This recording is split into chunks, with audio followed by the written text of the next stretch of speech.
If you followed European football in the mid-2010s, you likely remember the name BATE Borisov. For over a decade, they were the ultimate away day nightmare, an often frozen industrial town in Belarus, where European giants with world-class squads routinely went to suffer. Between 2006 and 2018, BATE established an unbreakable domestic monopoly. 13 consecutive league titles, with 5 Champions League group stage appearances. They didn't just show up to collect a paycheck either. They drew twice with a star-studded Juventus, before completely stunning Jupp Heynckes' legendary Bayern Munich. They became a regular fixture of European football.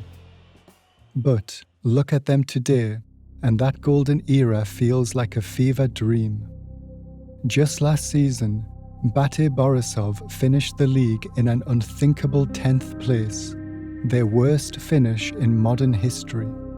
The packed European nights are gone. The stadium sits half empty.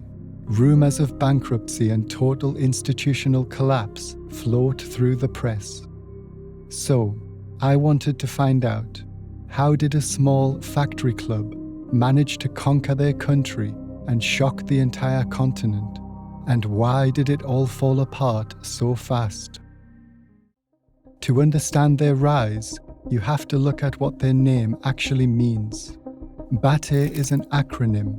Founded in 1973, the club was born out of the Borisov automobile and tractor electronics factory. Originally, they were just a recreational team for blue-collar factory workers, building starters and alternators for heavy Soviet tractors. Yet decades later, this humble factory side engineered a highly calculated financial loophole. You see, in smaller European leagues, the money gap between domestic football and the UEFA Champions League is astronomical. When BATE qualified for their first group stage in 2008, the payout from UEFA effectively tripled the club's entire annual budget overnight, and they were incredibly smart with it. Instead of blowing the money on aging foreign superstars, BATE reinvested it into the club. They built a state-of-the-art stadium, the Borisov Arena, and they hoarded the best domestic talent. By buying up the top players from their direct rivals, they guaranteed they would win the next league title, which guaranteed the next massive European payout. It was a perfect closed-loop monopoly. But football monopolies built on rigid financial loops are incredibly fragile. If you remove the architect and fundamentally change the rules of the game, the entire engine stalls. The first major pillar of the club fell in September 2018 with the tragic passing of Anatoli Kapski at just 52 years old. Kapski wasn't just the chairman, he was the mastermind behind the club's identity. He ran BATE with family-like loyalty, but corporate precision. When he passed, the club lost its foundational guide. The very next year, for the first time in over a decade, BATE lost the league title. The spell of invincibility was broken. But the true existential threat came from a completely new set of rules. In 2021, the Football Federation of Belarus introduced aggressive financial regulations designed to level the playing field. They imposed a monthly salary cap of 150,000 Belarusian rubles, which is approximately 43,000 British pounds. For a club like BATE, built to sustain European-level operations, this was catastrophic.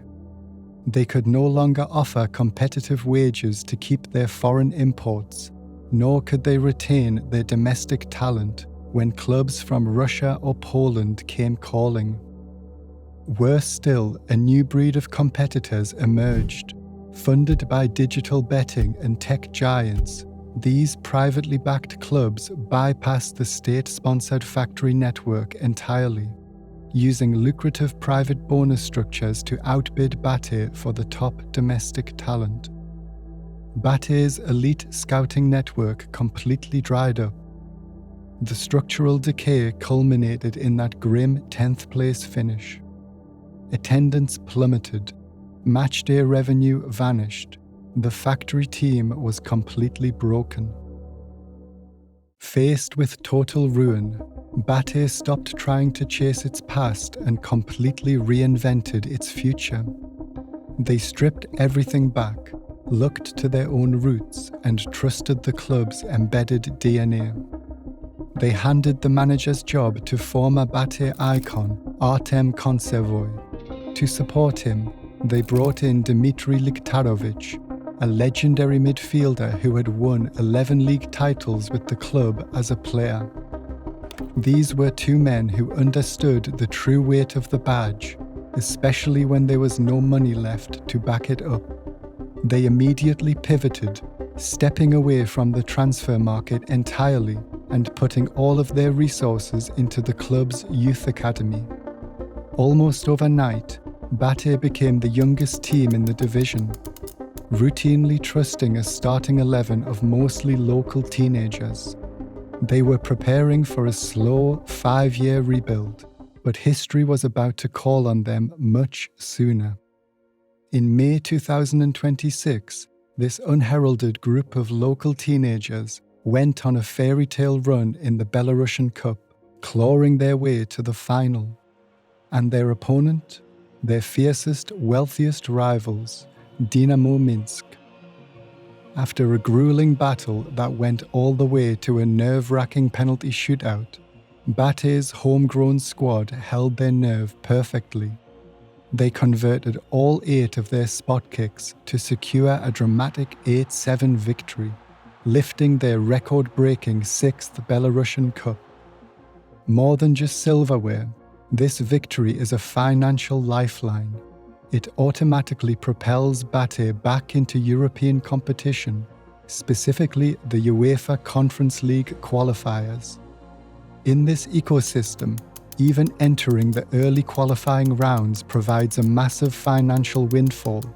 The projected payouts are expected to completely clear BATE's remaining debts and fully fund their first team and academy operations for the next 12 months. BATE Borisov are no longer the terrifying European giant that went toe-to-toe with Europe's elite. But by surviving total collapse, adapting to new restrictions, and trusting their own roots, they have ensured that the tractors of Borisov will rumble in Europe once again.